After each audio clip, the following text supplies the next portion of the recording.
Hello students, +2 accountancy അടിപൊളിയായിട്ട് പഠിക്കുകയായിരിക്കും. ഏകദേശം first chapter basic concept ഇപ്പോൾ നിങ്ങൾക്ക് കഴിഞ്ഞിട്ടുണ്ടാവും.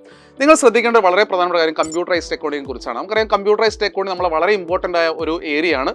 കാരണം തിയറി എക്സാമിനേഷൻ 20 മാർക്കും പ്രാക്ടിക്കൽ എക്സാമിനേഷൻ 40 മാർക്കും വരുന്നുണ്ട്. പ്രാക്ടിക്കൽ നമുക്ക് ലാസ്റ്റ് സെക്ഷനിലേക്ക് മതി. പക്ഷേ ആ തിയറി എക്സാമിനേഷൻ 20 മാർക്സ് നമ്മൾ ഇപ്പോഴേ പഠിച്ചു തുടങ്ങും. കാരണം പാർട്ണർഷിപ്പ് അക്കൗണ്ട്സിനെക്കാട്ടും കൂടുതൽ ചാപ്റ്റേഴ്സ് പഠിക്കാനുള്ളത് ഇവിടെയാണ്. 6 ചാപ്റ്റേഴ്സ് പഠിക്കാനുണ്ട്.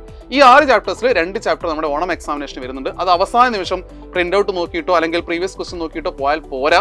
നിങ്ങൾ അത് നോട്ട് എഴുതിക്കൊണ്ട് തന്നെ പഠിക്കണം. ഒന്നാം chapter overview of computerised accounting സ്പ്രെഡ്ഷീറ്റും.